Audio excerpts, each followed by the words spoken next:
The following audio recording has been designed for learning purposes only. Do not share, distribute, or provide any type of copies, or this audio lesson will not be made available to you. Good luck with today's lesson. This as well. Don't forget you can come to office hours, email me with questions, whatever. The lab exam is obviously the big thing happening this week. It's of course on Wednesday after lecture. So we do have lecture on Wednesday, and then we'll head over to lab to take the lab practical. Questions about what's coming up this week? Okay, so we'll go ahead and get into Chapter 9. Chapter 9 is all about this big, important process called the cell cycle, which if you've learned about mitosis at all before, a lot of this chapter is probably going to sound pretty familiar. Before we just dive in, I want to show you guys this figure, or part of this big figure from Chapter 1 that we spent so much time talking about, just to kind of remind us what we're doing and where we're going. You guys know very well, I think we started off at the bottom of this figure, right? In the first unit, we learned about basic concepts in chemistry, how to build some really big, really important molecules, basic parts of different kinds of cells and how they work. What we have done is stayed firmly at that level of cell for the last entire unit, right? 5 was all about the membrane and how stuff can get into the cell. 6 was about metabolism and how work gets done inside the cell. Chapter 7 and 8, of course, were about photosynthesis and respiration, 2 really big, important energy conversions. So at this point, halfway through the semester, we've done the bottom 3 levels, right? Remember, we're trying to build our way up, and we spent so much time down here because I think it makes sense to me that we spend so much time in the cell. As you guys know, cells are the basic building blocks of all living things. So now that we know how cells work, we can start seeing how we would combine them into these larger structures that ultimately make us as multicellular organisms. Obviously, our next step up would be to the level of tissue. As we talked about in Chapter 1, a tissue is a collection of many of the same kind of cell, all sort of working together.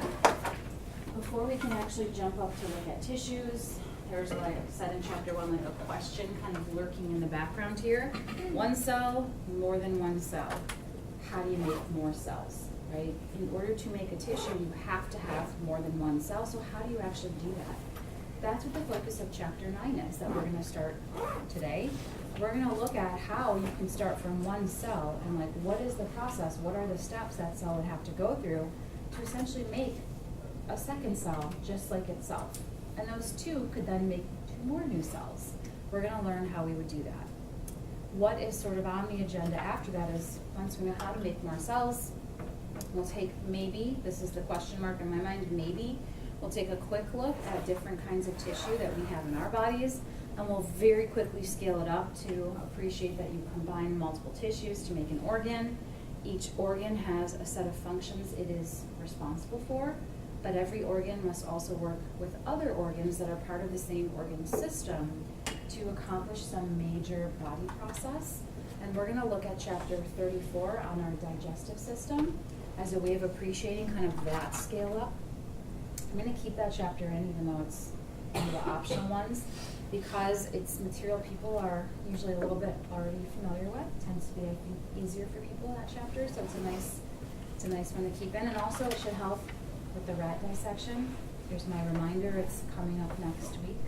A week from today, we're starting with our rat dissection. So I know I mentioned it in the beginning, and then I said, don't worry, it's a long ways off. But we're halfway through the semester now, so it's going to be next week, and I wanted to just remind you of it before we get there.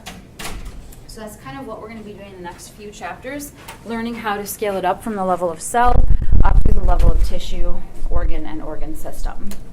Obviously, we're going to start with what I've already said is Chapter 9 will be, learning how to make more cells. Okay, we're, as usual, going to focus on how this process plays out in our own bodies. You guys know that all living things are made of cells, and you know there are some differences in both the kinds of cells and the number of cells that living things are made of.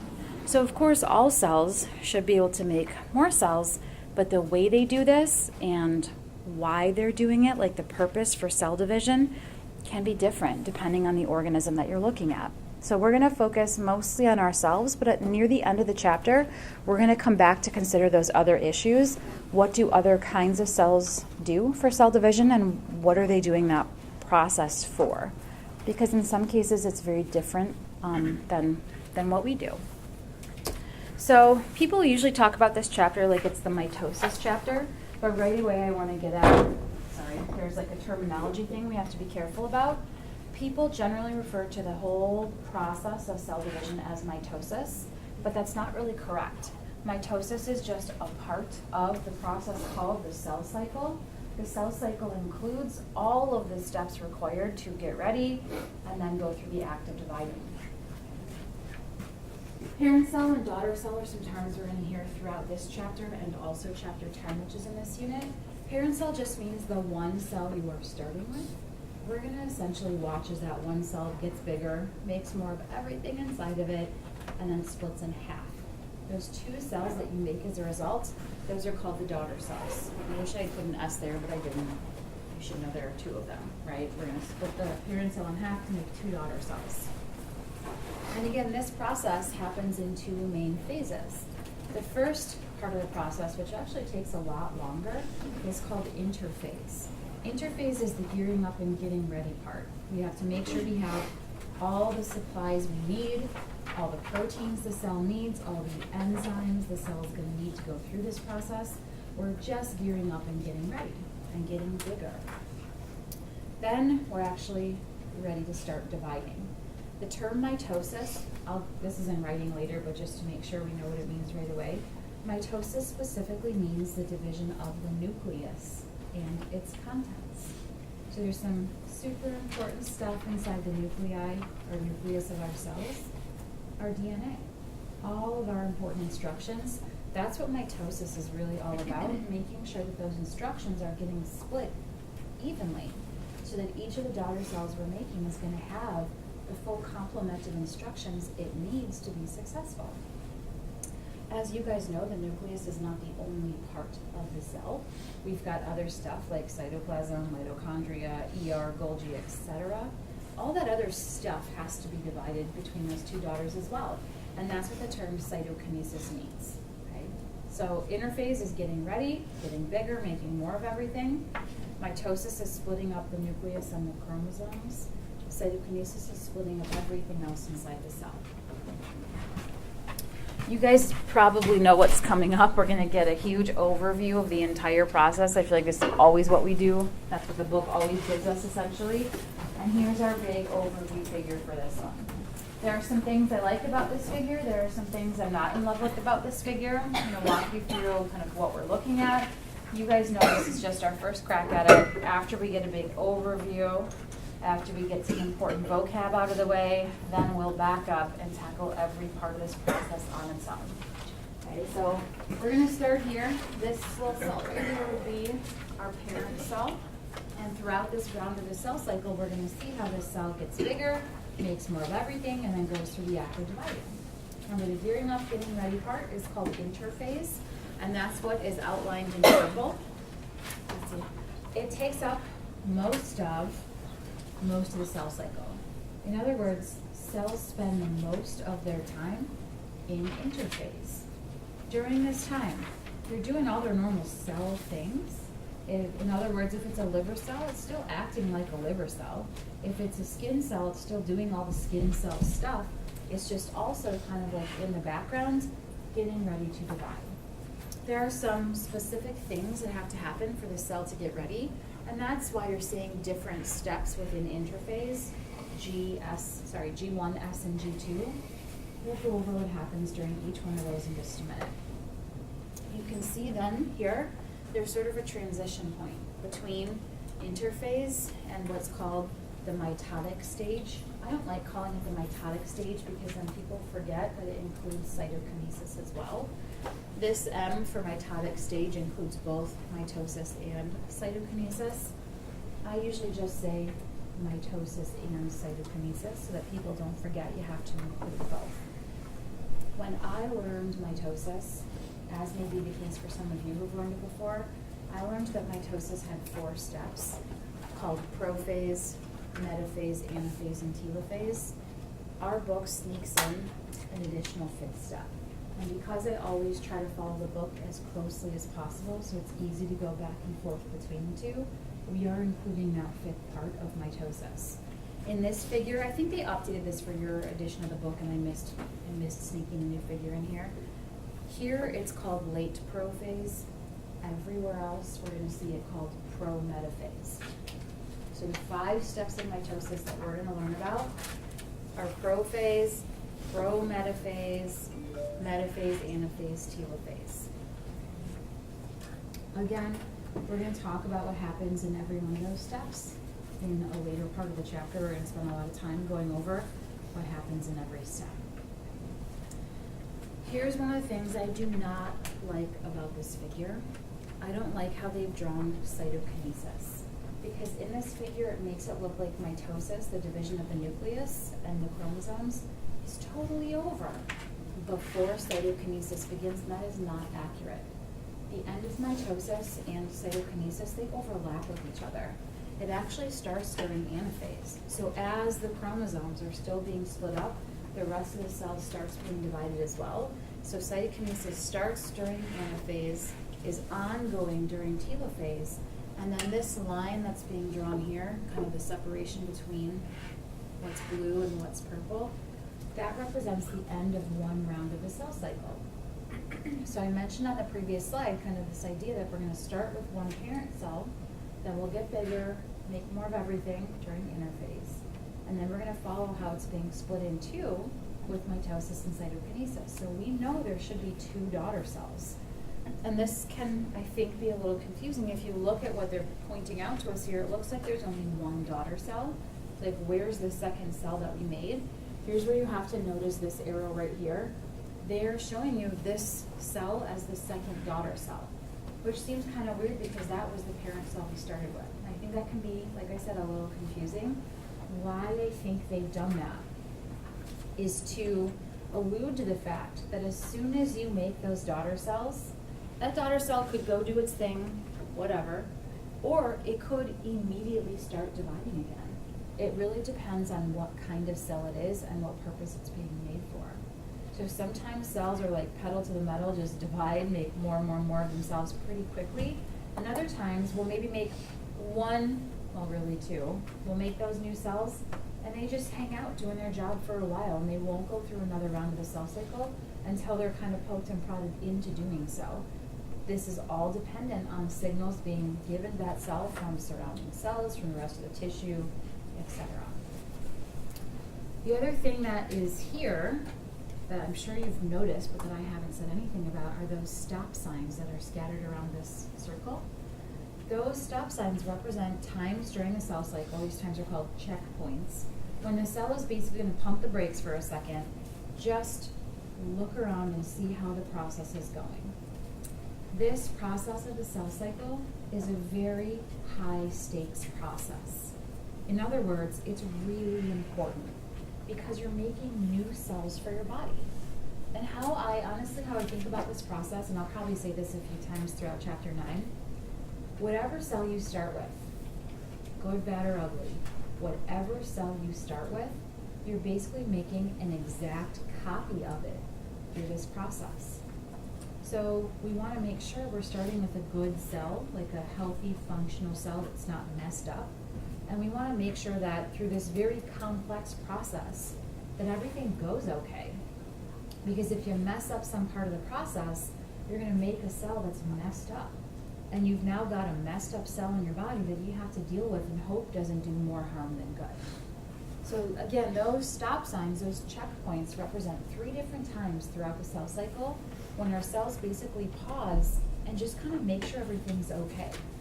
You hope what happens is everything looks great, you get the green light and you proceed. But you also hope that if there is a problem, you can recognize it and either fix it or do something about it before you make cells that are bad, that could be harmful essentially. So we're going to talk more about those checkpoints in a few minutes. I think to me it makes more sense to start by talking about what should happen so that we can appreciate kind of what the cell is looking for at those checkpoints, to understand what we would hope to catch, what we would hope to fix, and what we would do if we can't fix those things. I had a video in here, but I'm going to skip it because we're going to see other recap videos later that I like better, actually. So I'm going to gloss right over this one. I can link to it on Canvas later if I can find it. Sometimes they don't always post the links for all of them, so it's not on Canvas right now, also why I'm not going to show it to you. What we're going to start with is thinking about what happens during interphase. Okay, so what I'm hoping you guys got from the previous slide is that big picture overview. We have in mind, big picture, what should be happening. We're going to start with some kind of cell, any kind of cell in the body, with the exception of sperm cells and egg cells. Those kinds of cells are made in a different way. We're going to talk about how they're made in chapter 10. Every other kind of cell in your body, heart, liver, kidney, skin, whatever, every other kind of cell is made as a result of the cell cycle. Okay? And again, kind of think about the general gist of what's going to go on here. Take whatever cell you're starting with, good, bad, or ugly. Picture putting it on like a copy machine and hitting the copy button. You're going to spit out an identical copy. Right? So you take that one cell, we're going to watch it get bigger, we're just going to split it in half. And both of those daughter cells are identical to the one parent we started with. The first way of looking at how this process is going to happen is to start, of course, at the beginning of one round of the cell cycle with this process called interphase. Remember, interphase is the gearing up and getting ready to divide part of the process. And there are some specific things that the cell has to do before it's ready to enter mitosis and cytokinesis.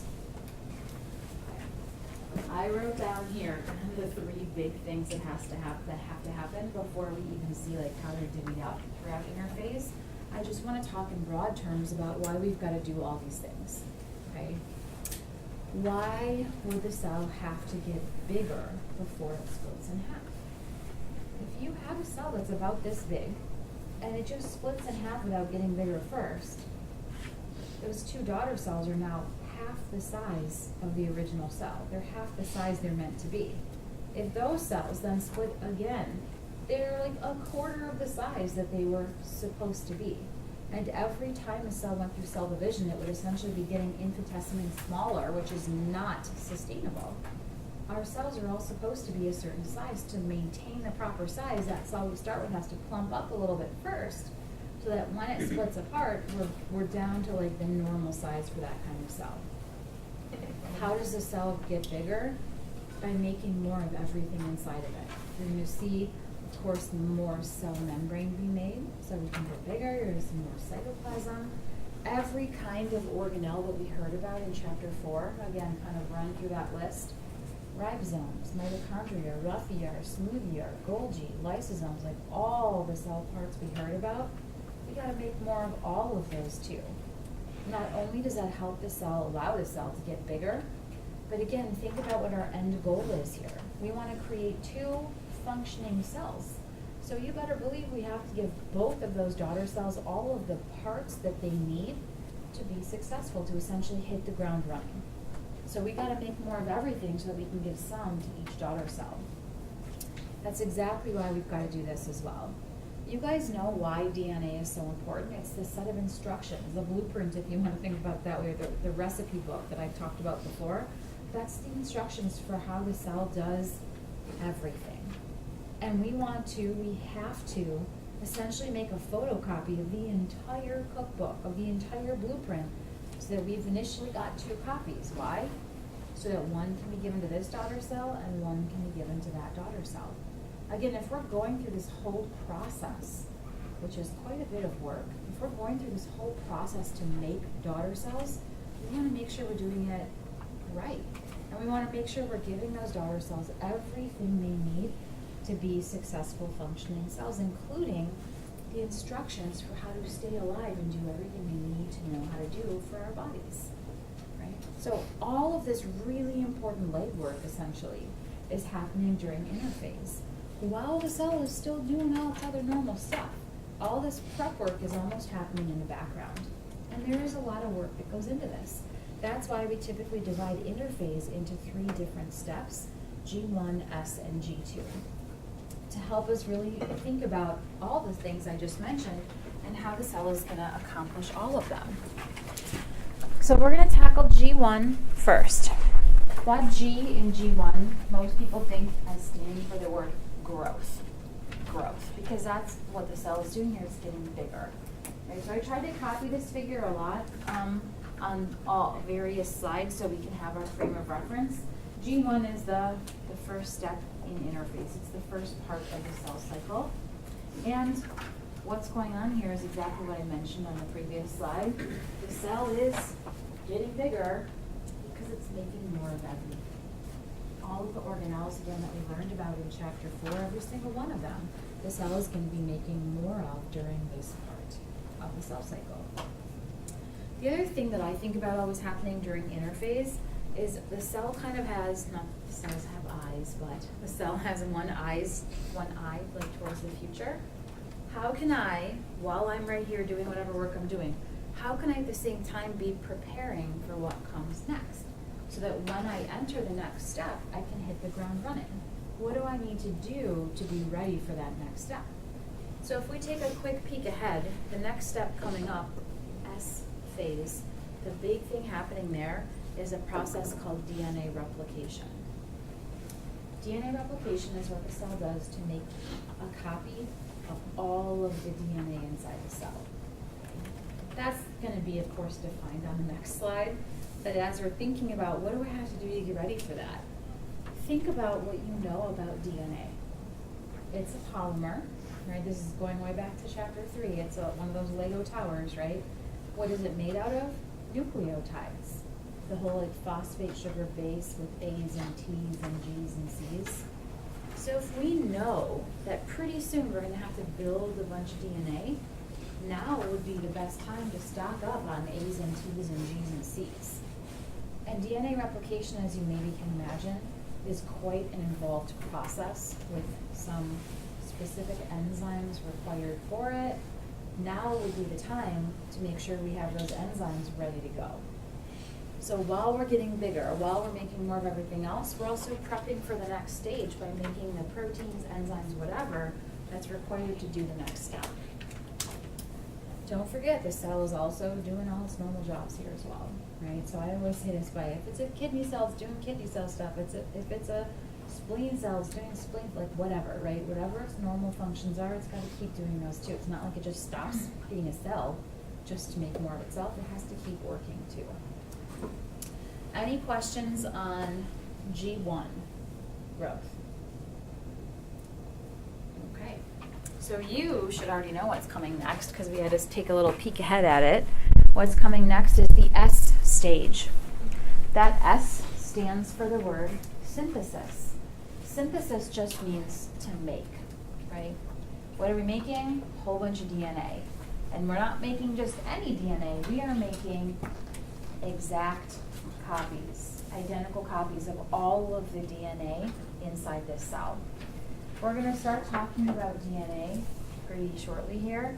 We have chromosomes inside our cells. We have 46 chromosomes inside our cells. And during the S stage, our cells have to make identical copies of all 46 chromosomes. What I really want you to connect with right away is why do we have to do that? Why is that so important? Remember what those chromosomes, remember what that DNA represents? The instructions for our cells for how to do everything, for how to make all the proteins, all the enzymes that we need to function. All the instructions for how to do that are in the DNA. So in the parent cell, we have 46 chromosomes, great. If that parent cell just splits in half, what's going to happen with the 46 chromosomes? Are they all going to go to one daughter cell and the other one doesn't get any? Like, what's the point of that? That cell can't function without instructions. Or if we split them in half, each daughter cell only gets half of the recipes in the cookbook. That's not going to work either. That's why during the S stage, we take all 46 chromosomes and we make exact replicas. Because now we have 46 to send to that daughter cell, and we have 46 to give to this daughter cell. We now have enough chromosomes that we can supply everybody with a full copy of all of the information they need to go on and be successful cells, which again is the whole point of this process. We're not making cells just for the hell of making cells. We're making cells because our body needs them for some reason, and we want to make sure that we make good functional cells. Now the terms that I wrote here, like we haven't talked about what chromatid means yet, so why did I write that there? I wrote that there as sort of like a preemptive hint for you for when you're studying this chapter later. In a few minutes, we're going to talk about the word chromatid and what that means. So after we've introduced the idea, I know it's kind of weird to put it in the notes if we haven't talked about it yet, but I thought it was important to do this because now when you come back to study this chapter, you'll know what the word chromatid means, and this will kind of remind you of a topic later in the chapter, so you're going to see it multiple times. So I'm going to hold off on defining the word chromatid for you. So where are we? What have we done so far? The cell has gotten bigger, made more of almost all the organelles. We've now successfully essentially copied all of the instructions necessary for these cells to be successful. So we're ready for our final preparations. That's what G2 is. Now some people think about the G in G2 as also standing for the word growth, and that's fine because the cell is still going to be, plumping up a bit. More people, including me, I think about the G in G2 like it stands for the word gap, like it's a space in time, defined as once DNA replication is complete until the cell actually starts dividing, starts mitosis. So the gap period is in between the two. Now it doesn't mean the cell is just sitting there like waiting to start dividing. There are still preparations going on. Final preparations for division are happening. What does that mean? Well, again, the cell is kind of always thinking about what's coming next. And the more prep work you can do now for what's coming next, the smoother the transition will be. The easier it will be to actually start whatever you need to do next. I know that can sound kind of abstract, so I wanted to give you guys at least one concrete example of what the cell is doing to get ready here, okay? I want you to think about microtubules, okay? That's a word we haven't really heard in a while, so I want to take a second, kind of just put a pause on chapter 9 for a minute and talk about how we went over them in chapter 4. Okay, so in chapter 4 we were learning about all the different organelles, all the different parts of a cell. We talked at the end of that chapter about the cytoskeleton network. Remember, the cytoskeleton network is made up of a bunch of proteins that are used to maintain the shape of cells and are also used for movement. Okay? This is really how we talked about microtubules. These were like the little railroad tracks that I kept mentioning. It's how we move things around inside the cell. And if you went back to your chapter 4 notes, when we talked about microtubules, I mentioned, hey, we're going to hear a lot more about these when we talk about cell division, which is what this chapter is about, because during the process of cell division, the microtubules, these little railroad tracks, are responsible for moving some really important stuff around. The important things we're going to see them moving around are the chromosomes. All those important instructions that we just made a bunch of copies of, we have to purposefully send half of them this way to one daughter cell and grab the other half and send them that way to the other daughter cell. And how we're able to move them in such a directed way, bless you, very purposefully, is to use our railroad tracks to specifically route them wherever we need them to go. This is accomplished through a structure called the spindle. The spindle apparatus, we're going to be seeing it a lot when we get into looking at the steps in mitosis. It's just a big, it almost looks like a spider web kind of, built out of microtubules. And we're going to attach to the chromosomes and split them apart. So if we know we're going to be using a bunch of microtubules during mitosis, part of our final preparations is to make, kind of stockpile, the protein called tubulin that we build microtubules out of. So that would be like one concrete example, of something we've talked about before, that the cell would essentially be churning out a whole bunch of during G2, so that when we're ready to build that spindle during the very next step, we have the pieces that we need to build it out of already ready to go. That's just one example of the kinds of things the cell would be making here. As you can imagine, since we've learned about enzymes and how important they are, you can probably guess there are a whole host of enzymes that are specifically required and only made for mitosis, that are doing all kinds of important stuff. We're not going to look at any of them. That's kind of more complicated, more advanced type of stuff.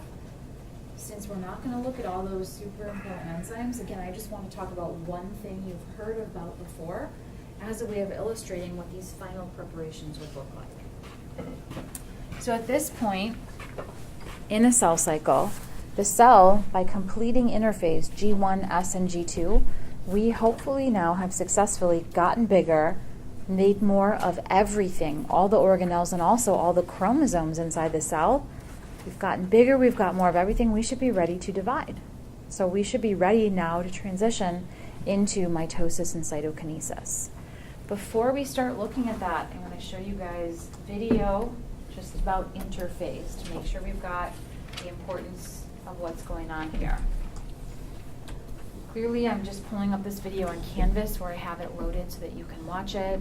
I know these videos don't work for everyone, so what I'm going to do in the next couple days, just like I did for the previous chapters, is try to drop a separate page of links on here that you can follow if need be.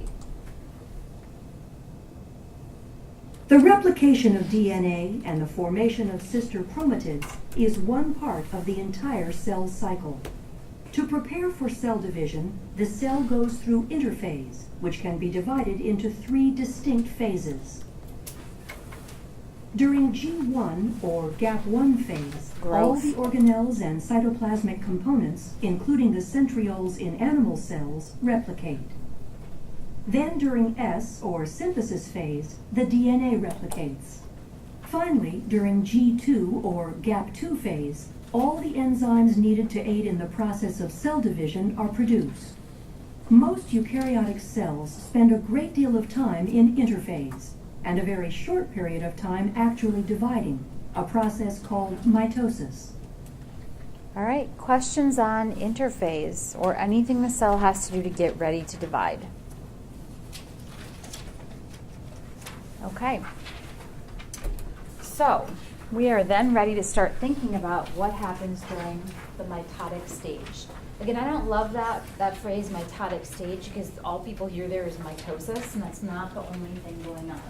Here are the terms I defined for you earlier, written down now so you can make sure you catch it. The mitotic stage, the M stage, includes both mitosis and cytokinesis. Again, mitosis is defined as the division of the nucleus and its contents, so all those chromosomes we just need copies of. That's what we're really going to be tracking during mitosis. How the cell very carefully splits those chromosomes to make sure each daughter cell is going to get a copy of everything it needs. That is quite a complicated process, as you can imagine. The cell started with 46 chromosomes. We made copies of all of them, so 46 times 2. We've got over 90 chromosomes now that we have to make sure we get just the right ones to go this way and just the right ones to go that way. Because if you get that mixed up at all, one of your daughter cells is missing something, the other one has too much of something, like both of those can cause problems. That's why mitosis is such a carefully controlled process and why we're going to track it so closely. It's, again, a very high stakes process. You guys, again, know that the nucleus isn't the only part of our cells. Sure, it's a really important part because it has the chromosomes, it has all those instructions, but a cell can survive without ribosomes or mitochondria or ER or Golgi, etc. So that's what cytokinesis is all about. How do we divvy up the rest of the parts of the cell to make sure each daughter cell is going to get some of what it needs? That's why I don't like saying in mitotic stage, people forget about the importance of cytokinesis. It's very important that happens appropriately as well. And again, our end result here, our end game, our goal, if all goes well, what we should end up with by the end of interphase and mitosis and cytokinesis is 2 identical daughter cells. Right, remember what I've said before. Take the one parent cell you're starting with. It's going to get bigger, you're going to make more of everything inside of it, and it's going to split in half. Whatever cell you start with, good, bad, or ugly, that's exactly what you are making more of. If you're taking your parent cell, putting it on a copy machine, you're spitting out an identical copy. So when you're done, you've got 2 that are exactly the same. It might seem like I'm stressing this more than is necessary at the moment. Again, as always, I have the benefit of knowing what's coming up for you guys that you haven't seen yet. And we're gonna do chapter 9, obviously. There'll be a couple chapters in between about tissue types and the digestive system. And then we're gonna do chapter 10, which is about another kind of cell division, a special kind of cell division called meiosis. I quickly referenced it earlier when I snuck in, like, hey, sperm cells and egg cells are not made in this way. We're gonna look at how they are made, and that process has a lot of similarities, but some really important differences. So I'm preemptively going to stress certain things here in chapter 9 to make sure that when we get to 10, we'll recognize what those differences are. This ultimate outcome of the cell cycle, or mitosis, if you want to shorthand it, mitosis, you know it's not correct to do that, but a lot of people do it anyways. Our goal, our outcome is to make 2 daughter cells that are both identical. They're going to be identical to each other. They're both identical to the parent that we started from. Now, before we start looking at all the steps involved in mitosis, what I actually want to do first is talk to you guys a little bit about those checkpoints that I mentioned earlier. Places and times. I'm going to switch it back and show you the video first, actually. Places and times when the cell is going to put the brakes on for a minute and just see how things are going. I know I usually talk to you about something first and then show you a video as a summary. I always flip-flop it on this one. So I want to watch the video and then I'll double back and make sure you guys caught what was going on here. During the cell cycle, certain checkpoints are encountered to make sure the process is occurring accurately. And if it is not, the cell cycle will stop at the checkpoint and correct, or possibly inhibit that cell from dividing. The first checkpoint is the G1S checkpoint, and is considered the primary point at which the cell cycle continues or stops. External signals and growth factors can influence the cell cycle and affect the progress at or before this critical checkpoint. The G2M checkpoint allows cells that have successfully completed all 3 phases of interphase to begin mitosis. The last checkpoint is the spindle checkpoint, ensuring that all chromosomes have attached to the spindle in preparation for anaphase. Growth factors, the size of the cell, and the nutritional state of the cell are all contributing factors in cell cycle regulation, ensuring that only certain cells divide at appropriate times. Once all the checkpoints in interphase are cleared, mitosis can occur. All right, I'm going to bring it back right to this visual. In addition to explaining what checkpoints are, what I really like about this video is how they point out to you that there are factors, there are things that the cell should be paying attention to know when to divide or when not to divide. All this depends on the messages the cell should be getting and listening to. Is it appropriate for me to divide right now? Are there enough nutrients to support making another cell? Is there enough space? Is there a need for another cell like me? This is really important. And I think I like pointing it out at pretty early in the chapter because it's going to be important if we talk about cancer at the end of this chapter. I mentioned already that the cell cycle is a very high stakes process because you're making new cells to unleash in your body essentially. What all kinds of cancer have in common, regardless of site of origin or stage of advancement, what all cancers have in common is their cells growing and dividing out of control. Cells always going through the cell cycle, making more and more and more, even when they shouldn't be. That's kind of the sticking point here. So normal healthy cells are picking up on these signals and they're listening to them, and they'll only divide if they should be, and they won't if they shouldn't be. I'm saying if we do the part on cancer, that might be something I cut out to make sure we get through the required material that we have to. So we'll kind of see how that goes, I suppose. But I always want to at least just mention it. Do you guys have questions on the video? Yeah. So it says, called it the G1/S and G2/M.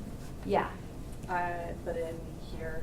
Yep. So they're kind of talking about the boundary that checkpoint would take place in. Okay. And I if you look at where they drew the stop sign, it's kind of near the end of G1. Okay. And in essence, it doesn't matter which way you think about it, because if you want to picture the border right there, you could. If you fail that checkpoint, you wouldn't go on to S. Okay. So you can picture it as the in-between or at the end, same difference. Okay.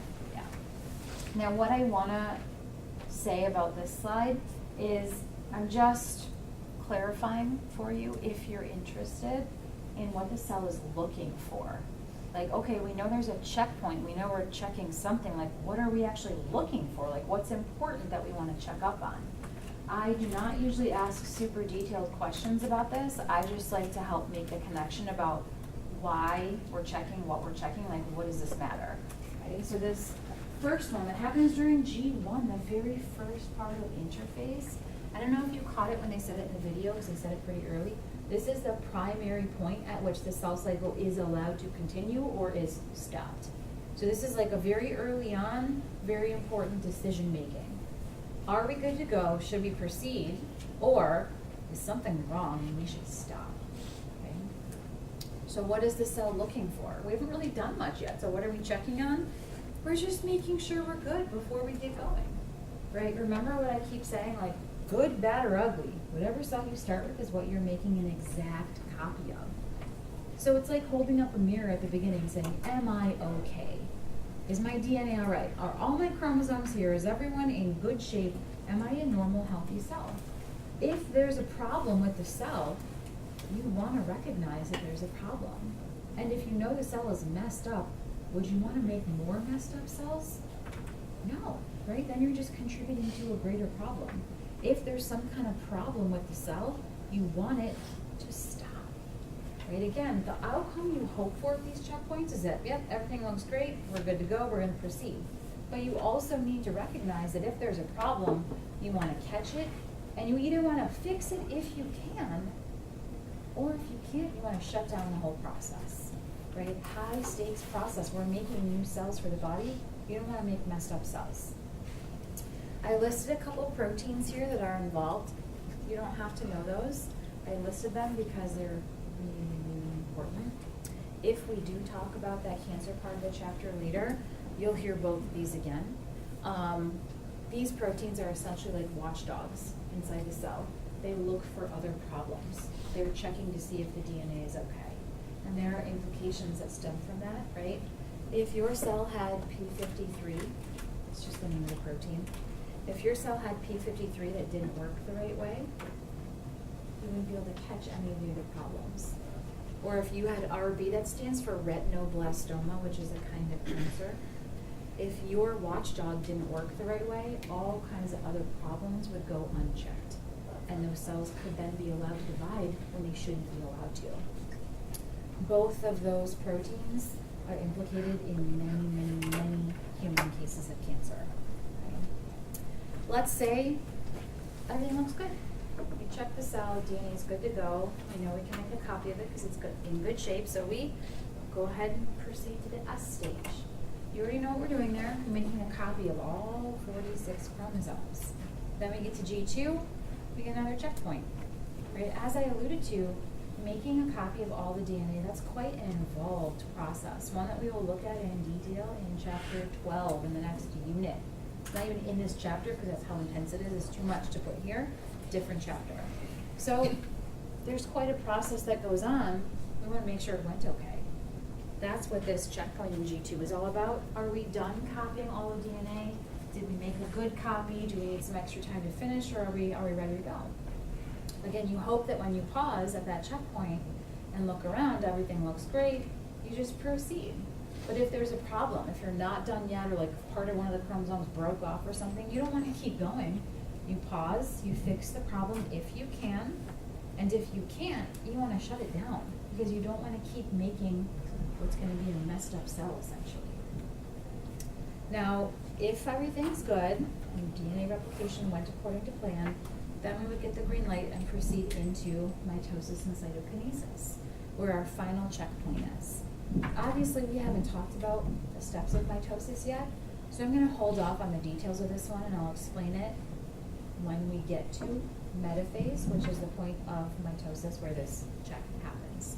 So I'll say more about that later. So what I think is important to know about the checkpoints is that they exist. And again, it's our way of trying to regulate what is a very high stakes process. We hope all goes well, or if there is a problem, we hope we can fix it. But as I've also said, if there's a problem that we cannot fix, we don't want to just blindly keep going and hope it'll all work out okay. So I wanted to address with you, like, what would you do? What do we want ourselves to do if there's a problem that cannot be fixed? We want to enter a process called apoptosis. I've heard this pronounced apoptosis. I've heard this pronounced apoptosis. Whatever you want to do is fine with me. I go for apoptosis. I think that's probably like the first way I learned it, so that's what I stuck with. Apoptosis is usually described, which is a good description, as programmed cell death. This is the cell recognizing there is a major problem here, and I don't want to make more cells that are majorly messed up. So I'm going to essentially fall on the sword, go quietly into the night. I'm going to take myself out of this equation so I don't lead to bigger problems for this body, right? Programmed cell death. This is a series of events that is very tightly regulated, right? This is essentially a cell killing itself. And we don't want our cells just killing itself all the time if it doesn't really need to happen. Once again, complex process. We're not going into details. I just want to give you the overview so you can understand that this is an important process.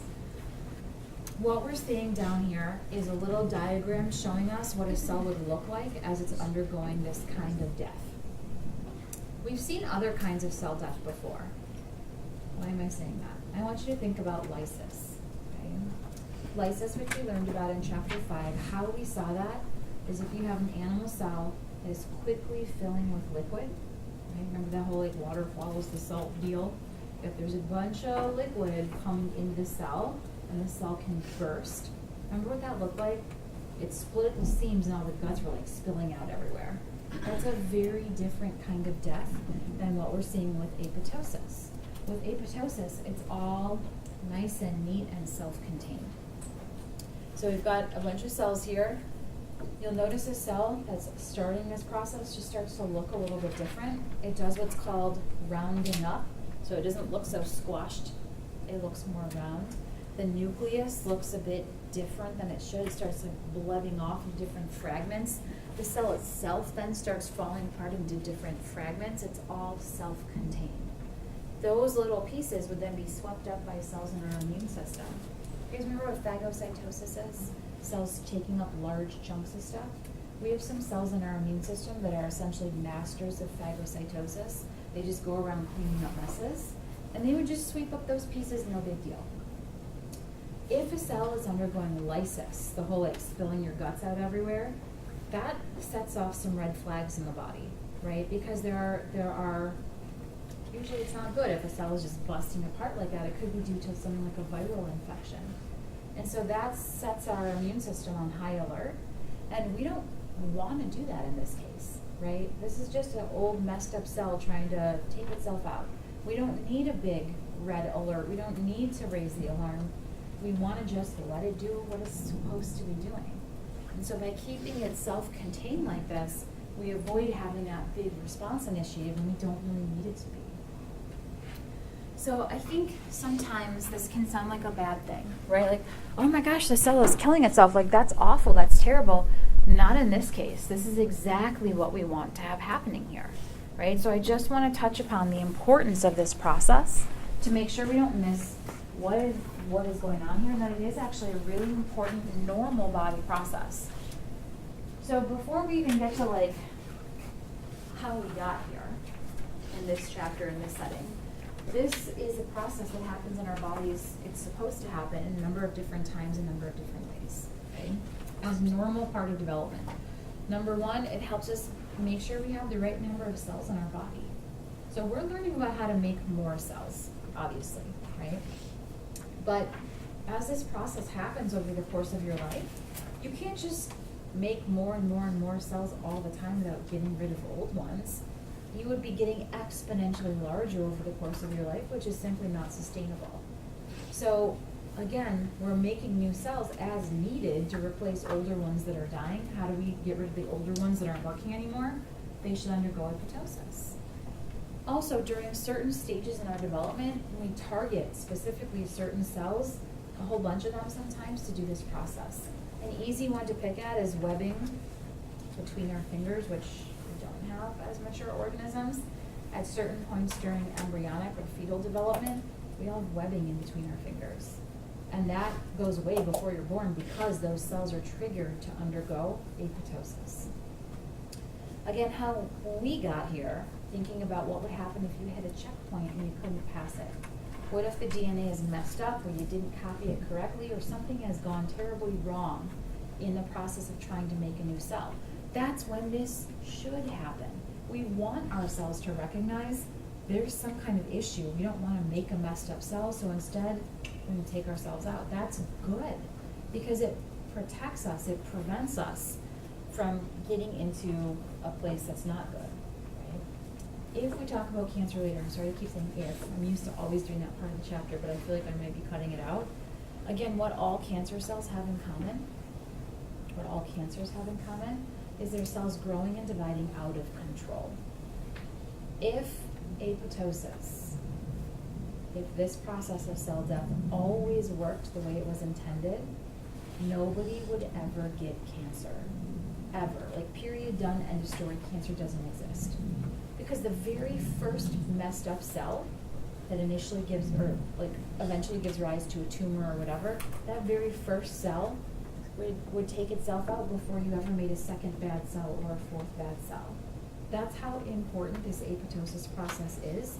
If it always happens correctly, it would protect all of us from ever getting cancer. No one would ever get cancer, it wouldn't exist. It's a really important process. The other time we want this to happen is to a cell especially that might be infected with a virus. Now, I know we haven't talked a lot about viruses really at all in here. I think viruses are really interesting, quite honestly. They're essentially like little hijackers. They get inside our cells and take over our cells for the sole purpose of making more virus. And oftentimes how viruses spread in our bodies from one cell to the next, the cell that becomes infected is just full of a whole bunch of new virus particles, and then it lyses open and spreads that virus to all the neighboring cells. It's the opposite of what we want to have happen, right? You don't want to spread the virus, you want to contain it. How can you do that? If you're able to trigger apoptosis instead of busting open, you're keeping it self-contained. And the immune system can kind of clean up those pieces without the virus ever being exposed to the surrounding cells. Again, microbiologist, so I think that's really interesting, but this is the context in which we are talking about apoptosis. It's what we hope would happen if we have a cell that hits a checkpoint and cannot proceed. Any questions about apoptosis or when we hope it will happen? Okay, so let's stop and take our break. When we come back, we'll get some definitions and start learning the steps of mitosis and cytokinesis. Be back at 5 after. I'm going to pass out your exams and during the break, and we can take a few minutes and talk about them afterwards. All right, guys, I want to start by talking a little bit about the test. Just to go over a couple of things. I always run an analysis to see how many people get every question wrong. So I'm going to talk about some that seem like several people got wrong, just to make sure that you catch what happened if you're one of the people that got it wrong. First one I want to look at is number 16, which is on the front of the second page with a little picture off to the side. Study the series of pictures and choose the right answer that best describes the process. So the correct answer for that one should have been B, facilitated diffusion or facilitated transport. If you look at the picture, that is actually the exact picture we had on the slide where we looked at facilitated diffusion. First thing to notice is that substance being moved is being moved down its concentration gradient from high towards lower, so it has to be some kind of passive transport. So active transport A is automatically out. Okay. Bulk transport, remember, is movement using vesicles, and that blob is not being put into a vesicle. Endocytosis and exocytosis are both types of bulk transport. So those were all out since there's no vesicle being used. I don't know if people got thrown by endocytosis because they saw something being brought in and just forgot that you had to bring it in using vesicles for it to be endocytosis. So I was surprised by the number of people that got that wrong. It was B, facilitated transport or facilitated diffusion. Next one I want to look at is number 26, which threw me as well because that was the definition like straight from the slide.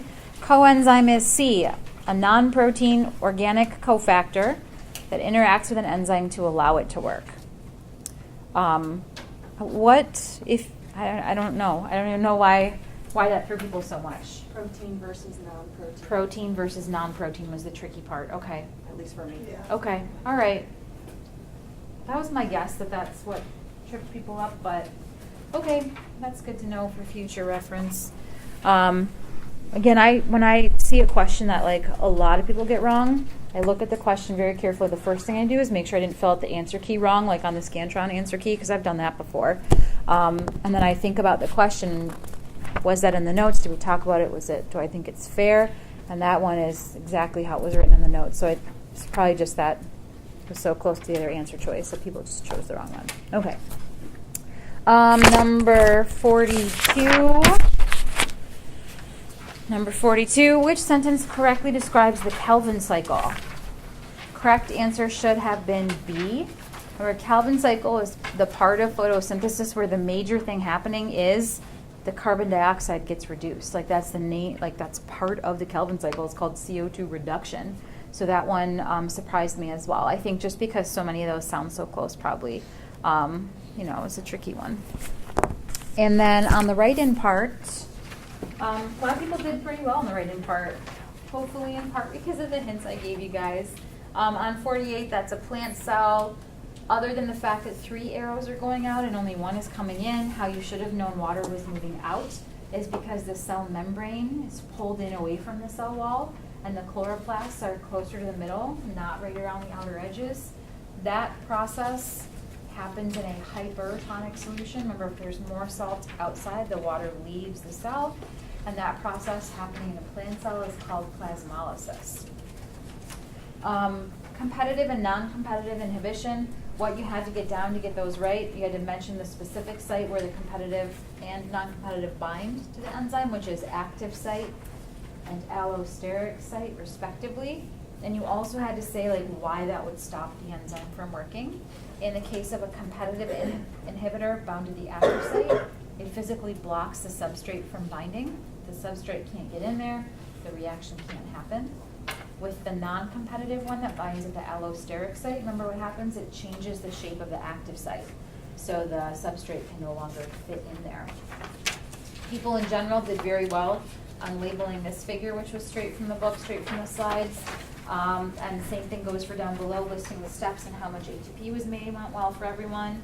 It kills me that not everyone got the equations right. Like, I don't know how many times I said, you have to memorize these, you should know how to find the redox. Several people missed those points, which I was bummed about. So to me, those should have been easy points. 54, you cannot do electron transport with no oxygen. You have to have the oxygen as the final electron acceptor. And then in that table in part B was kind of my way of getting you to the point of realizing that if only glycolysis is actually happening, this prep reaction and citric acid cycle both require oxygen, so it cannot happen without it. If glycolysis is the only one actually happening, ATP in part C, you only get 2, the 2 from glycolysis. Any questions that you guys have that you want to go over? 15? Oh, 51? 51. Oh yeah, so you just had to list the steps in order. Glycolysis, prep reaction, citric acid cycle, and electron. The net amount of ATP made the last step is 34. Yep, so 2 from glycolysis, 0 from prep reaction, 2 from citric acid cycle, and 34 from electron transport chain. Other questions? No, go ahead. 52A. Okay, so to get that equation right, you have to write glucose and oxygen on the reactant side of the arrow. And then you put the arrow, and then you have water and carbon dioxide plus the energy. You have to write energy or ATP or something to complete it correctly. And then if people had the equation right, but they got the redox wrong. Like I listed those as separate parts so you know like what point you lost or whatever. If the -1 is down below, I think I tried, if you didn't get the redox part right, I think I tried to add arrows in when I remembered to show you what it should have been. The glucose is oxidized to form carbon dioxide, and the oxygen is reduced to form water. Other questions? Okay, so remember, I'll get these back from you. If you're done looking at it now, you can bring it up, or I'll get it from you before you leave lecture. Either way, you can just put it face down up here so that people don't see your score. And in the meantime, I guess we'll continue with chapter 9. So go ahead and bring them up if you're done. If you want to see them more, I can bring them back on Wednesday and/or come to office hours or whatever. So you can still see them again. You can't take them home with you. All right, so what we've got, 30, 35 minutes left to do is continue working on chapter 9. Continue to try to get down what's really going on with the cell cycle. What we did in the first half of class is we tackled kind of the early part of the process. What happens during interphase? In other words, what does the cell have to do to get ready to go through this division process? We had to get bigger, we had to make more of everything inside the cell. All that's done now, so we should be ready to actually start dividing. What I want to do first, like I said, is go through some important vocab terms because there are a lot of them in looking at mitosis. There are a lot of terms, and what makes this tricky in my mind is that a lot of them start with, feels like all of them start with C's and K's, and so they sound really similar, so you really have to make it a point to get them straight. The first two, both on this side, chromatin and chromosomes. These terms both refer to DNA. So DNA, like we learned it before, the whole like phosphate sugar base, double-stranded helix, A with T, G with C, that DNA can essentially be found in two different forms in the cell. Default go-to normal is actually in the form of chromatin, not chromosomes, which might surprise you because most people, including me, default to saying chromosomes when they're talking about DNA, but most of the time in the cell, chromosomes, simply put, don't exist. Chromosomes are a special form of DNA that only happens during mitosis. And the rest of the time, like all throughout interphase, the cell does not have chromosomes, it instead has chromatin. What this looks like, how people usually describe this, is tangled mass of thin threads. It looks like if you had a piece of yarn, just all crazy tangled up and clumped, like just shove it into a little circle, the nucleus, not really organized very well, just crammed in there. That's kind of what chromatin looks like. Now that seems weird, right? Because our cells, we've talked before about how everything's so organized and put together and it takes a lot of energy. So why would our DNA be in this crazy tangled version? As it turns out, that means it's easier to get in there and use the information. So when the cell is just living its day-to-day life, we need to access the information to make certain proteins when we need them and whatever. And by leaving the DNA more kind of like loose and accessible, it's a lot easier to get in there to use the information we need. However, when we switch from like interphase to mitosis, our goal, our purpose changes. Because during that transition, the cell kind of switches from doing its normal stuff, right? Liver cell does liver cell stuff, kidney cell does kidney cell stuff, whatever. When we switch from interphase into mitosis, our goal now is to divide, to accurately, precisely split everything apart into two daughters. And so having DNA in this crazy tangled version where we can access information isn't going to suit us best. How I think about this, honestly, is I think about like strands of Christmas lights. If you pull them off your house, or if you have a Christmas tree or whatever, throw them in a box, put it in your attic, and you take them out of the attic the following year, it's a pain in the ass to get those lights apart, right? Because even though they've just been sitting there all year, they're somehow all tangled together. So if you're trying to tease apart the two strands, it's a pain in the butt. That's why, instead, if before you put them in the box this year, take them, like coil them around your arm or something, wrap them around a plastic whatever, into nice neat bundles, and then put it in the box, the following year when you get them out, it's so easy to just grab two strands and separate them, right? So chromatin is like crazy tangled Christmas lights. Chromosomes is this nice, neat, packed, coiled, condensed packages that when you're trying to separate them, which is the point of mitosis, it's much easier to do so. So this is actually one of the first things we're going to see happening during mitosis.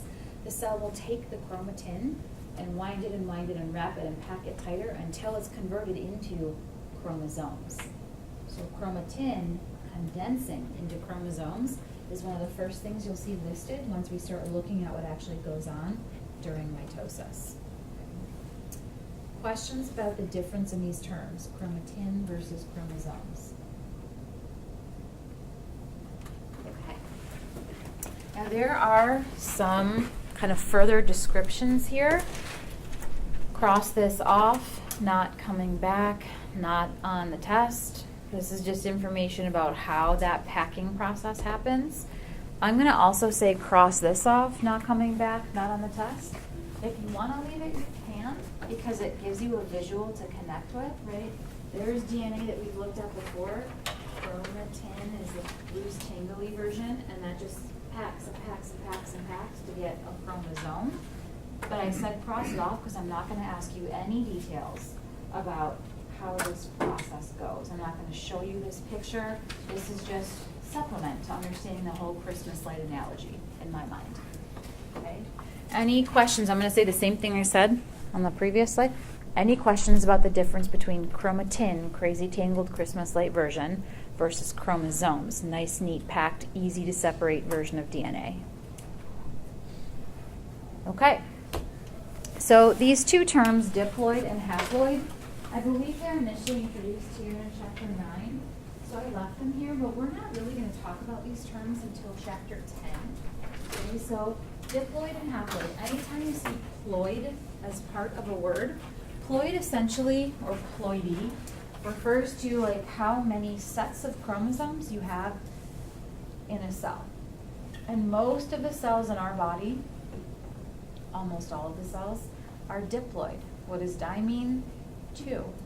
The cells in your body actually have 2 of everything. Why? One you got from your mom and one you got from your dad.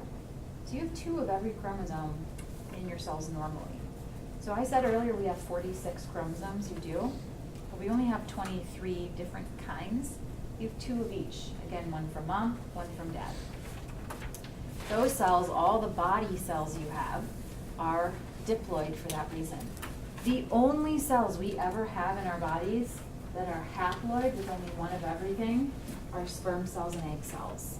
And we'll talk a lot more about why that's the case in chapter 10. Remember, chapter 10 is going to be the special kind of cell division that's used to make sperm cells and egg cells.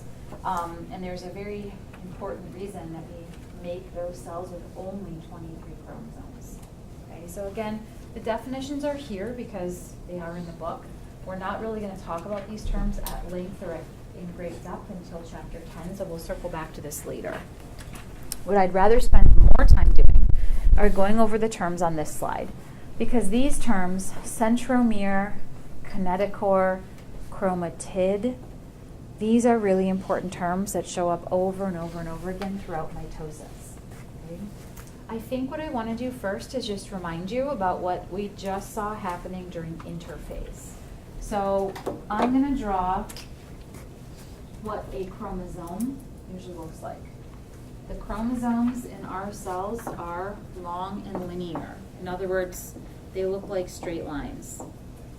One chromosome looks like a straight line. Remember, during interphase, one of the things that happened during the S stage was DNA duplication, or DNA replication. We made a copy of all 46 chromosomes. Now you might be picturing that like, okay, great, we've got 2 of those now, perfect. Which is what I would picture too. But remember what I said earlier? The cells start with 46 and we double it, so we've got 92 in the cell now. Like if you just had 92 straight lines, how do you keep straight which is which? And which one needs to go to that daughter cell and which one needs to go to that daughter cell? It would be really difficult to keep it straight. So what our cells do to make this easier is that as we make those copies of the chromosomes, there's got to be an eraser here. As we make those copies of chromosomes, we don't leave them apart like that. There is. What we do is we purposefully leave them stuck together. Okay? That's why you're seeing what looks like an X over there. What we're left with after DNA replication has occurred is this. It's eventually going to be 2 chromosomes, but what's tricky here is that as long as they are physically connected, it still only counts as 1. Now this presents additional challenges because as I wrote up here, this is 1 chromosome and this is still only technically 1 chromosome. Right, so when I say 1 chromosome, how the heck are you supposed to know which one I mean, right? That's the problem that this generates. So obviously we have to solve this problem in some way. That's where we introduce this new term, chromatid. I'm stressing chromatid because it's only 1 letter different from chromatin. Remember what chromatin is? Like the crazy tangled version of DNA, chromatin.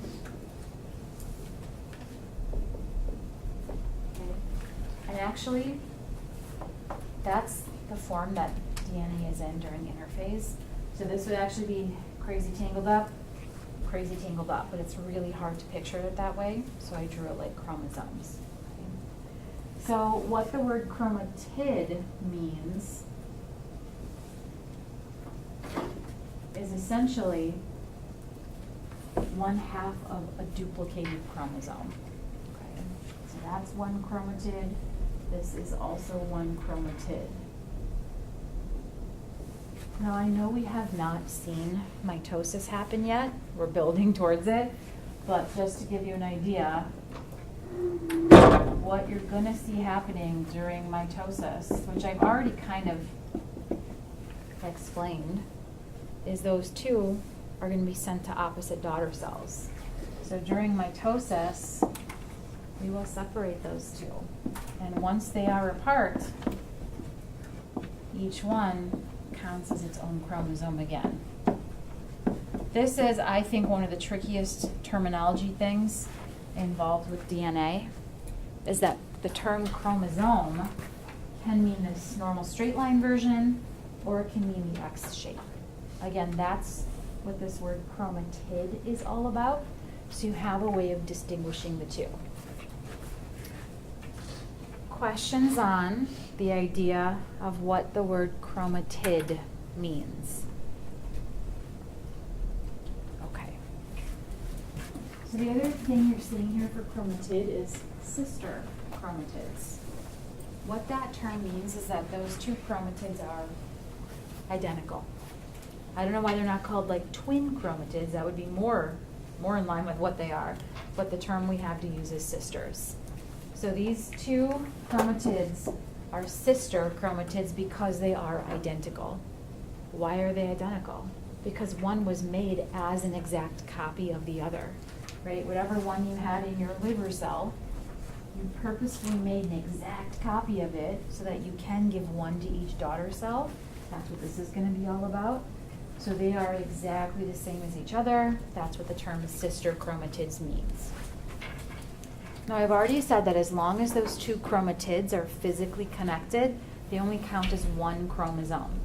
So this little spot, like right here, where they're still connected, this little connection between the 2, that's another important vocab word, which I probably can't write in this space. I'll spill it over. Centromere. Centromere. Stressing the mere. You'll see why in a minute. That centromere is, again, definition, the place where the 2 sister chromatids are connected. And you're going to see on the picture, or you are seeing right now if you're looking closely, is 2 little yellow dots on either side of the centromere. I don't have a yellow marker, so I'll draw them in green. Those little green spots, those are proteins called kinetochore.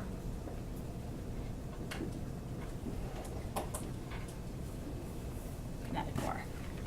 Those proteins are really important in mitosis. Remember earlier how I said we're going to use our little railroad tracks to like make sure chromosomes go the proper way? Those kinetochore proteins are where the microtubules grab onto the chromosome. So picture me tying a piece of rope around this protein, tying a piece of rope around this protein, and then I'm just gonna yank them apart. That's what happens during mitosis. We grab each side, we yank them apart. That's how we separate them, and then these go to two different daughter cells. This is how the cell guarantees that each daughter cell gets a copy of every chromosome it needs. Okay, so let's see if you guys can follow this description. Okay? This is a picture of one chromosome composed of two sister chromatids that are connected at their centromere. Okay. One more time. I just stress stuff that's important, okay? One chromosome composed of two sister chromatids still connected at their centromere. And again, the protein that the spindle, the microtubules, are going to attach to later, those are called the kinetochore proteins. A lot of people will incorrectly say the kinetochore is keeping the chromatids together. It is not. Okay? Again, pick up on when I say stuff like that. How do I know people say that? I must ask it at some point. Okay? The centromere is what holds the chromatids together. The kinetochore is there as a point for the spindle, a structure we're going to see in a minute, the spindle to attach to. Any questions on these vocab terms? Okay, already we've got lots of C's and K's, right? Chromatin, chromosomes, chromatid, centromere, kinetochore. We're not done yet. There are more coming. This is like why I warned you ahead of time. Okay. Luckily, the next two are reminders of stuff you've heard in a previous chapter. I want to remind you of some stuff so that we can recognize the importance it has in this process of cell division. So what I want to remind you of is an organelle called the centrosome. Centromere, place where two chromatids are connected. Centrosome, organelle inside the cell. People get those two mixed up all the time, because they sound so familiar or so similar to each other. Centromere and centrosome. Okay, so make sure you get those two straight. You've already seen this organelle. We learned about it in chapter 4 when we were going over all the parts of our cells. What did you learn about it in that chapter? We learned that the centrosome is the MTOC, the microtubule organizing center. It's the boss of all the microtubules in the whole entire cell. Right? So in chapter 4, when we learned about microtubules, when we learned about those railroad tracks, I stressed that it's a dynamic system and a cell can rearrange those railroad tracks wherever it wants and needs. And the centrosome, the boss of all the microtubules, is responsible for that rearrangement. So in a chapter, when we've already indicated that the microtubules are going to be moving chromosomes around, this organelle plays a critically important role. It is what instructs the microtubules on where to move the chromosomes at the appropriate time. The other term that's here is centriole. Okay, let's remind ourselves what's going on. One centriole, a second centriole. The pair of them together is the centrosome. Okay, so repeat. Centriole, centriole. Remember, centrioles are the one part we learned that animal cells have that plant cells don't. Centriole, pair of them together is the centrosome, the boss of all the microtubules. We're going to see that centrosome play an important role because it's going to be dictating where our chromosomes are being moved. Again, why I wanted to go through all these terms before we looked at mitosis is because lots of C and K words. They're just going to be used all over the place in the next 5, 6, 7 slides. So it's I almost think about it like as the precursor to understand what's happening. You have to understand the words because otherwise you can't follow how they're being used. So this, I think, would be a good set of vocab words to make some flashcards for if you're a flashcard person, or if you're not, try it out, just to make sure you get the words down so you can understand how they're being used. Any questions on? Let's run down the list. Chromatin, chromosome. chromatid, centromere, kinetochore, centrosome, centriole, or diploid and haploid. All those were added in the last, four or five slides. Okay. If not, I'd say we're ready. We're ready to actually look at how the cell divvies up all 46 of these chromosomes. Remember, we've already made the copies, but we technically still only have 46 because they're still connected in the middle. Our job throughout mitosis is going to be to rip those things in half. Go ahead. What was that last slide? Like, that's on the central. Centrioles? Yeah, you said, like, Yeah, so you always have two centrioles, and the pair of them together is the centrosome. And that centrosome is the boss of all the microtubules.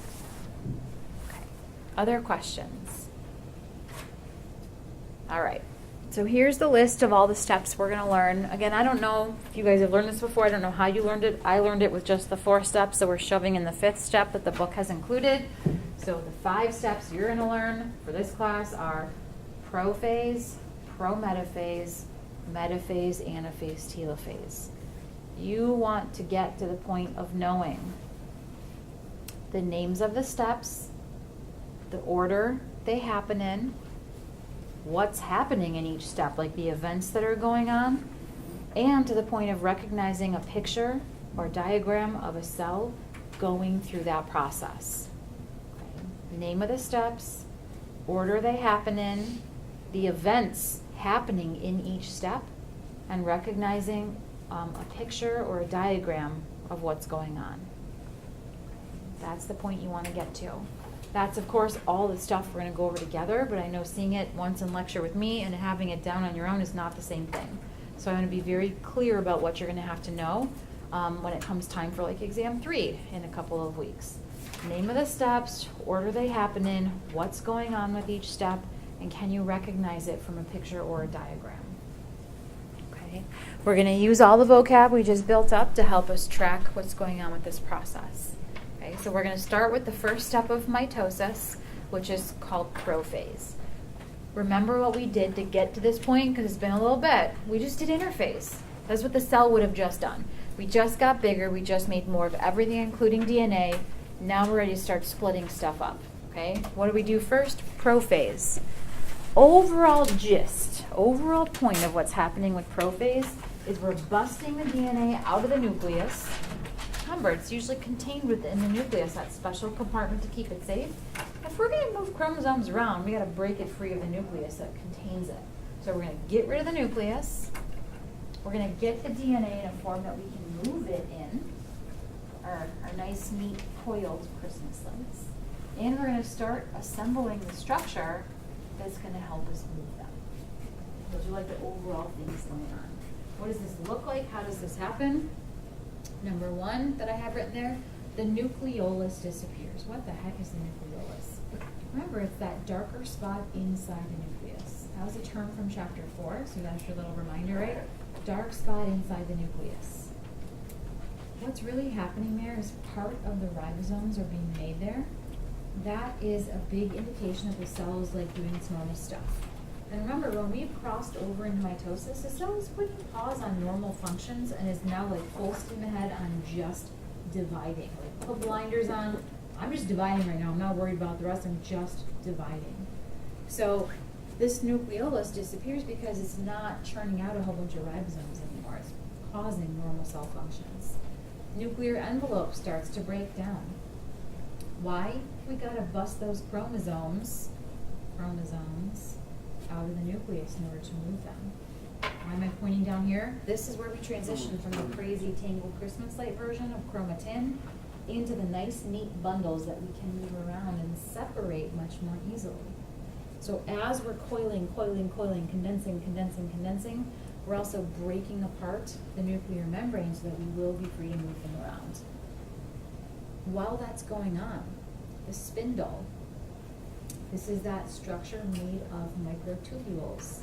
We're assembling our little spider web of railroad tracks to help us move these chromosomes around.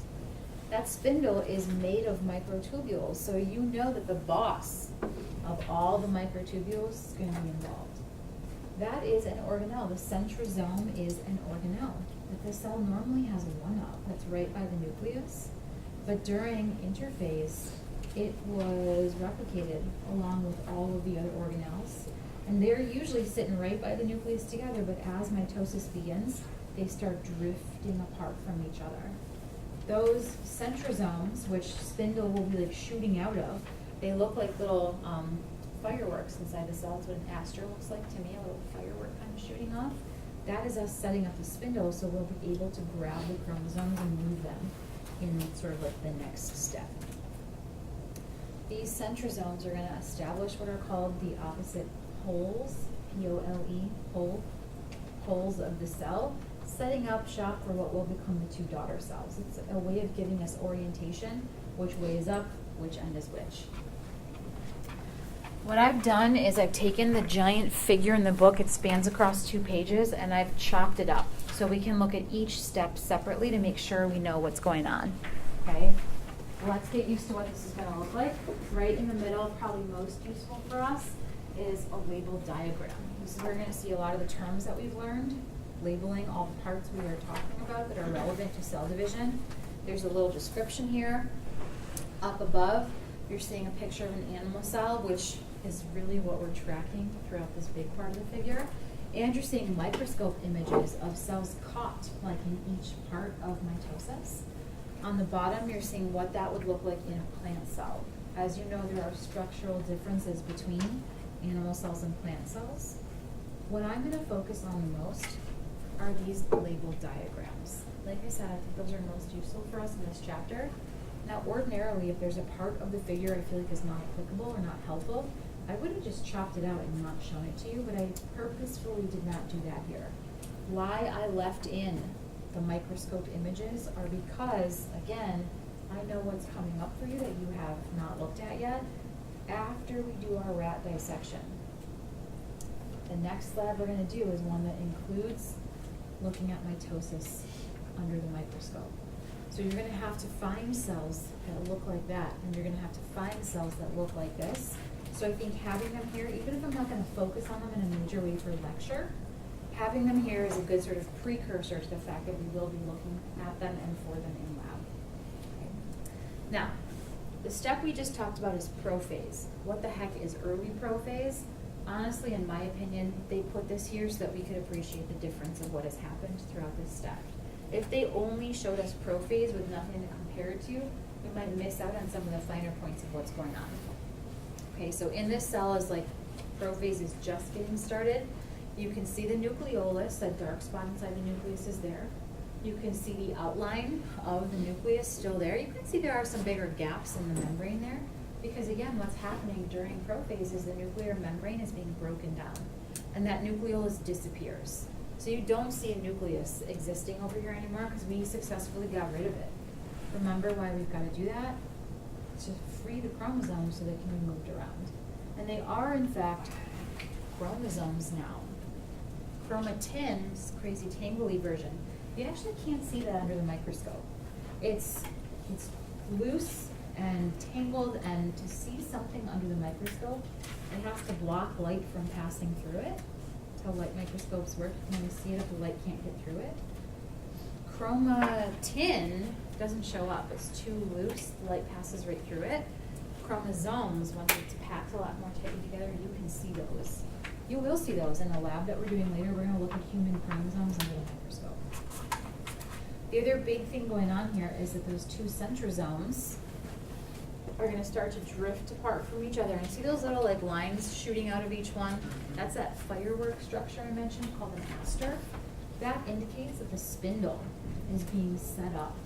Remember, the spindle is going to be the big structure made out of microtubules that we're going to use to move the chromosomes. And this is our first inkling that it's starting to be set up. As prophase progresses, you can see those centrosomes are drifting further and further apart. The spindle fibers are getting longer. We're getting closer to being ready. Any questions on what's going on during prophase before we get to the next step? Okay. The next step is what may potentially be the new step for for some of you if you learned it without prometaphase like I did. Prometaphase is the 5th step we're sneaking in here to match what the book does. What I want you to do is look at the chromosomes and notice that now you can see those little yellow spots on either side. Remember, those little yellow spots are the kinetochore proteins that we got a definition for earlier. Remember what I told you the point of those proteins is? They serve as the point of attachment for the spindle fibers. Again, that's the place where the microtubules are going to grab onto those proteins. That's how we're going to be able to move our chromosomes around. The proteins are hooked to the chromosomes, so if we grab the proteins, we'll have a way of moving the chromosomes. So like the big thing happening during prometaphase is you can see the proteins and the spindle becomes attached to them. Any questions on prometaphase? Okay. Metaphase, the next step, I think is one of the easiest to recognize. Looking at a picture or a diagram, hallmark, like classic, any metaphase, chromosomes lined up right down the middle of the cell. How are we able to line them up? We have a hold of those proteins. We can move them any way we want to. And we have purposefully lined them up right in the middle, in a single file line. That's one of the points I'm stressing here in chapter 9, because we're going to see a difference in chapter 10. During mitosis, the chromosomes are lined up in a single file line right down the middle of the cell. Well, we've got this nice view of them. Question from me to you. Question. How many chromosomes are in that cell? 4. 4 right now. There's 1, there's 2, there's 3, and there's 4. Now I know where the answer 2 came from, so also a good answer, even though it's not correct here. There are 2 different kinds of chromosomes. There are 2 little short ones, one your dad gave you and one your mom gave you, and there are 2 that are longer, one your dad gave you and one your mom gave you. In other words, this is a diploid cell, and we've got 2 of everything. And even though those chromosomes have been duplicated, right now, because they're still attached in the middle, they only count as 1. So that's 1, 2, 3, 4. Perfect. All right, so we've got them exactly where we want them. They're lined up right in the middle. We've got a rope tied on either side, and this is where the cell pauses and checks. Are we actually ready to go? Do we actually have all the chromosomes lined up? Are they attached on both sides to spindle? You should anticipate what's going to happen next, because I've described it a few times. Those ropes, the spindle, are just going to rip those X's in half to ultimately separate that one chromosome into 2 and send them to opposite ends of the cell. So this is a really important thing to make sure everybody's lined up, to make sure everyone's attached on both sides. Why is that so important? If you had a chromosome that was only attached on one side, when those ropes pull in the next step, both of the chromosomes would be pulled one way. This daughter cell over here would be missing an entire chromosome, and the one over here would have too many, which can also cause problems. So in making sure we've got a spindle attached on both sides, that guarantees that both of our daughter cells will get what they need, which is one copy of everything. Any questions on metaphase, where the chromosomes line up right in the middle of the cell? Okay, you know what's happening next. We rip them apart. Remember, when they're still physically connected at their centromere, they only count as 1, but in the instant they split apart, we count them as separate. So I'm going to ask you the same question I asked on the last slide. How many chromosomes are here right now? Now it's 8. For a minute, it's going to be 8. Because these 4 are now separate from those 4. So during anaphase, you see them being pulled apart. You can see, like if you look under at the microscope image, you can see, we'll see 2 distinct clusters now. They're being separated. The other big thing going on during anaphase is that cytokinesis starts. Remember, cytokinesis is division of the cytoplasm and the rest of the parts in the cell. Ribosomes, mitochondria, ER, etc. All that stuff is being divvied up as well. And our visual indication that cytokinesis has started comes in the form of this little kind of like dip in the middle. It's a structure called the cleavage furrow. And it's kind of subtle here. It's just a little tiny indent in the middle. But as soon as you see any hint of an indent, any hint of a cleavage furrow, that's your indication that cytokinesis has begun. And again, that happens during anaphase. I'm stressing that that happens during anaphase because depending on the source of your information, you'll sometimes see different things written down for that. We are going with anaphase, which is where I wrote it in your notes, okay? And I'm stressing it because in that big overview figure, like at the beginning, remember what I pointed out I didn't like about it? They show cytokinesis starting after mitosis is done. We're not done with mitosis yet, and cytokinesis is already starting to happen. They overlap for a bit. Any questions on anaphase before we wrap this up in telophase? Okay, so telophase. How I think about it is as the opposite of prophase. Everything we did in prophase, we're undoing, essentially, during telophase. Okay, what am I talking about? Well, in prophase, we took our crazy tangled chromatin and condensed it into chromosomes so we could separate those chunks. Well, we separated them successfully now, so we're going to let them relax back into their normal version. So the chromosomes will now do what's called decondense back into the loose, tangly chromatin, so it can just be accessed more easily for the everyday function of the cell.